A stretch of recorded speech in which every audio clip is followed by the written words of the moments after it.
بسم اللہ الرحمن الرحیم۔ صلح حدیبیہ کے خاتمے کے بعد رسول اللہ صلی اللہ علیہ وسلم نے بڑی سرعت سے جنگ کی تیاری شروع کر دی اور پوری کوشش کی کہ یہ خبر مکہ والوں کو نہ ملنے پائے۔ رازداری کی انتہا یہ تھی کہ آپ صلی اللہ علیہ وسلم نے حضرت عائشہ صدیقہ رضی اللہ تعالی عنہا کو سفر کا سامان تیار کرنے کا حکم تو دیا، مگر یہ نہ بتایا کہ یہ سفر کہاں کا ہے۔ ناظرین، آج کی ویڈیو میں ہم آپ کو فتح مکہ کا عظیم الشان واقعہ قرآن و حدیث کی روشنی میں بتائیں گے، مگر ویڈیو میں آگے بڑھنے سے پہلے اگر آپ ہمارے چینل پر نئے ہیں تو ہمارا چینل سبسکرائب کیجیے، یہاں آپ کو خصوصی طور پر اسلامک ہسٹری اور اس کے علاوہ دنیا بھر کی منفرد معلومات کے متعلق ویڈیوز ملتی رہیں گی۔ ناظرین، حضور اکرم صلی اللہ علیہ وسلم چاہتے تھے کہ یکدم مکہ والوں کے سروں پر جا پہنچے تاکہ وہ مقابلہ نہ کر سکیں اور یوں مکہ کی مقدس سرزمین کسی خوریزی کے بغیر اپنے اصل وارثوں کو واپس مل جائے۔ آپ صلی اللہ علیہ وسلم نے اس بارے میں خصوصی دعائیں کی اور فرمایا، یا اللہ، قریش کا کوئی مخبر اپنا کام نہ کر پائے اور ہم اچانک ان تک پہنچ جائیں۔ جب سفر کی تیاری مکمل ہو گئی تب آپ نے صحابہ کرام کو آگاہ فرمایا کہ ہم کس طرف جانے والے ہیں۔ اس موقع پر ایک مخلص مسلمان حاطب بن ابی بلتہ رضی اللہ تعالی عنہ نے ایک عورت کے ذریعے قریش کو حضور اکرم صلی اللہ علیہ وسلم کی لشکر کشی کا اطلاعی رکا روانہ کر دیا۔ یہ ایک سنگین غلطی تھی جو کسی اور سے سرزد ہوتی تو اس پر نفاق کا شبہ کیا جاتا، مگر حضرت حاطب رضی اللہ تعالی عنہ مخلص اور پرانے صحابی تھے۔ اس اضطرابی حرکت کی وجہ صرف یہ تھی کہ مکہ میں ان کے اہل و عیال بے سہارا تھے، کوئی اور رشتہ دار وہاں ان کا حمایتی نہ تھا۔ انہیں خطرہ ہوا کہ کہیں قریش مسلمانوں کو حملہ کرتے دیکھ کر میرے بیوی بچوں کو یرغمال نہ بنا لے، اس لیے قریش سے یہ بھلائی کر کے وہ اپنے اہل و عیال کے حق میں ان کے نیک سلوک کے مستحق بننا چاہتے تھے۔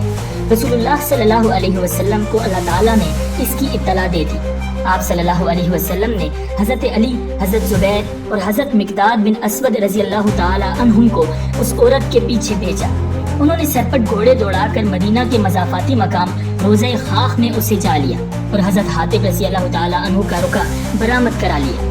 جب رسول اللہ صلی اللہ علیہ وسلم نے حضرت حاطب رضی اللہ تعالی عنہ سے پوچھ گچھ کی تو انہوں نے مکہ میں اپنے اہل و عیال کے بے آسرا ہونے کا عذر بیان کیا اور کہا، مکہ میں میرے اہل و عیال کا کوئی قرابت دار نہیں، میں نے چاہا کہ مکہ والوں پر کوئی احسان کر دوں تاکہ وہ میرے قرابت داروں کا لحاظ رکھیں۔ حضرت عمر رضی اللہ تعالی عنہ نے اس عذر کو تسلی بخش نہ سمجھا اور غضبناک ہو کر کہا، یا رسول اللہ، اجازت دیں تو میں اس منافق کی گردن اڑا دوں۔ مگر آپ صلی اللہ علیہ وسلم نے حضرت حاطب رضی اللہ تعالی عنہ کی سابقہ خدمات خصوصاً غزوہ بدر میں ان کی شرکت کو ملحوظ رکھتے ہوئے عذر قبول کر کے انہیں معاف کر دیا اور حضرت عمر رضی اللہ تعالی عنہ سے مخاطب ہو کر فرمایا، تمہیں کیا معلوم کہ اللہ نے اہل بدر کی طرف توجہ فرما کر کہا تھا کہ جو چاہو کرو، میں تمہاری بخشش کر چکا ہوں۔ آخر کار حضور صلی اللہ علیہ وسلم نے 10,000 سرفروشوں کے لشکر جرار کے ساتھ 10 رمضان المبارک سن 8 ہجری کو مدینہ سے کوچ کیا۔ یہ سفر شدید گرمی کے موسم میں تھا، رمضان کے روزے بھی تھے، سفر کی رفتار بھی دگنی رکھی گئی تھی۔ چونکہ مسافر کو روزہ نہ رکھنے کی شرعی رخصت ہے، اس لیے رسول اللہ صلی اللہ علیہ وسلم نے صحابہ کرام کو حکم دیا کہ وہ روزے نہ رکھیں۔ آپ صلی اللہ علیہ وسلم نے فرمایا، اپنے دشمن کے مقابلے میں کبھی رہو، مگر حضور صلی اللہ علیہ وسلم خود عزیمت پر عمل پیرا ہو کر روزہ دار تھے۔ تاہم بعض صحابہ کرام آپ کی طرف سے افطار کے حکم کے باوجود روزے رکھتے رہے۔ انہیں گوارا نہ تھا کہ رسول اللہ صلی اللہ علیہ وسلم اس قدر مشقت میں ہوں اور وہ کھاتے پیتے رہے۔ جب العرج کے مقام پر پڑاؤ ڈالا گیا تو حضور اقدس صلی اللہ علیہ وسلم پیاس یا تپش کی وجہ سے سر پر پانی ڈالنے لگے۔ آپ صلی اللہ علیہ وسلم کی مشقت دیکھ کر بعض صحابہ نے چاہا کہ آپ صلی اللہ علیہ وسلم افطار کر لیں۔ انہوں نے عرض کیا، یا رسول اللہ، آپ نے روزہ رکھا ہے تو بعض لوگوں نے بھی روزہ رکھا ہوا ہے۔ تاہم حضور صلی اللہ علیہ وسلم روزے رکھتے رہے، مگر جب مکہ 90 کلومیٹر دور رہ گیا تو آپ صلی اللہ علیہ وسلم نے قدید کے نخلستان میں پڑاؤ ڈالا اور سب کے سامنے ایک پیالہ پانی منگوا کر نوش فرمایا۔ یہ دیکھ کر سب لوگوں نے روزے رکھنا چھوڑ دیا۔ لشکر کی نقل و حرکت اتنی خاموش اور تیز تھی کہ قریش کو آخر تک کچھ پتہ نہ چلا اور مسلمانوں نے 2 ہفتوں کی مسافت صرف 1 ہفتے میں طے کر لی۔ حضور صلی اللہ علیہ وسلم کے چچا حضرت عباس رضی اللہ تعالی عنہ بھی آپ کی روانگی سے بے خبر تھے اور اپنے اہل و عیال کو لے کر ہجرت کے ارادے سے نکل پڑے تھے۔ مکہ سے 82 میل دور جحفہ کے مقام پر انہیں مسلمانوں کا عظیم لشکر آتا دکھائی دیا تو حیران رہ گئے۔ آپ صلی اللہ علیہ وسلم انہیں دیکھ کر بے حد خوش ہوئے اور انہیں ہم رکاب فرما لیا۔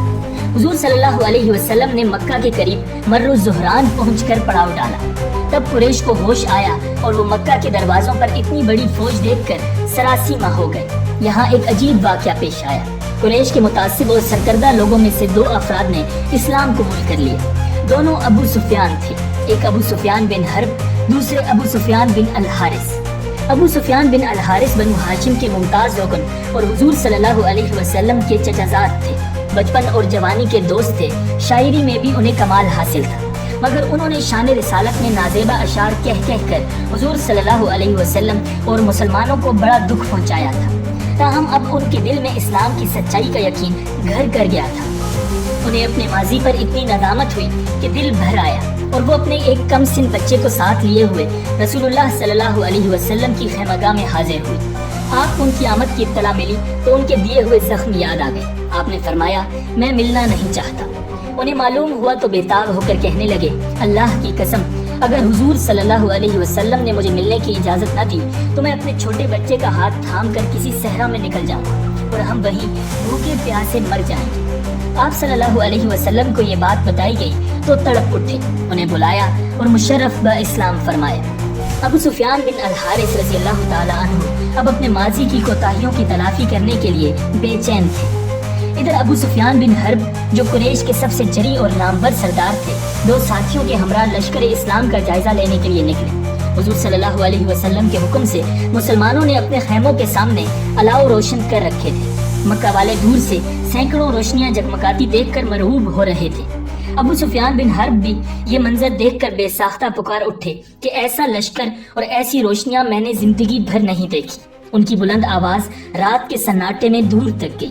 حضرت عباس رضی اللہ تعالی عنہ جو اب حضور صلی اللہ علیہ وسلم کے لشکر میں شامل تھے، اپنے خچر پر قریب ہی گشت کر رہے تھے۔ انہوں نے تاریکی میں آواز پہچان لی اور بولے، ارے اللہ کے بندے، رسول اللہ صلی اللہ علیہ وسلم 10,000 مسلمانوں کے ساتھ آ چکے ہیں، آج تم ان سے مقابلے کی تاب نہیں رکھتے۔ ابو سفیان بولے، بچنے کی کوئی صورت؟ حضرت عباس رضی اللہ تعالیٰ عنہ جانتے تھے کہ اگر کسی مسلمان نے ابو سفیان کو دیکھ لیا تو ان کا بچنا مشکل ہو جائے گا، اس لیے فوراً ابو سفیان کو اپنے خچر پر ساتھ بٹھا لیا اور اسے سر پر دوڑا کر لشکر کے مختلف حصوں کے درمیان سے گزرتے ہوئے سیدھے حضور صلی اللہ علیہ وسلم کی خدمت میں پہنچے۔ ادھر حضرت عمر فاروق رضی اللہ تعالیٰ عنہ بھی پیچھے دوڑے آئے اور اجازت مانگنے لگے کہ دشمنوں کے سردار کا سر قلم کر دیا جائے، مگر حضور اکرم صلی اللہ علیہ وسلم ابو سفیان جیسے دشمن کو بھی کامیاب دیکھنا چاہتے تھے۔ حضور اقدس صلی اللہ علیہ وسلم نے انہیں دعوت اسلام دیتے ہوئے فرمایا، ابو سفیان، کیا اب بھی وقت نہیں آیا کہ تم گواہی دو کہ اللہ کے سوا کوئی معبود نہیں؟ ابو سفیان یہ سلوک دیکھ کر پسیج گئے، بولے، میرے ماں باپ آپ پر قربان، آپ کیسے مہربان، کتنے دریا دل اور کتنے بامربت ہیں۔ اللہ کی قسم، میں سمجھ گیا ہوں کہ اگر اللہ کے سوا کوئی اور معبود ہوتا تو آج میرے کام ضرور آتا۔ گویا ابو سفیان کو مسئلہ توحید سمجھ آ گیا تھا۔ حضور اکرم صلی اللہ علیہ وسلم نے چاہا کہ اب وہ اپنی زبان سے کلمہ شہادت پڑھ لیں اور توحید و رسالت دونوں کا اقرار کریں۔ اسی لیے فرمایا، اور کیا اب تک اس بات کا وقت نہیں آیا کہ تم مان لو کہ میں اللہ کا رسول ہوں؟ ابو سفیان بولے، بلا شبہ آپ رحیم و کریم ہیں، مگر اس معاملے میں ابھی تک مجھے کچھ تردد ہے۔ حضرت عباس رضی اللہ تعالیٰ عنہ ساتھ کھڑے یہ سب دیکھ رہے تھے۔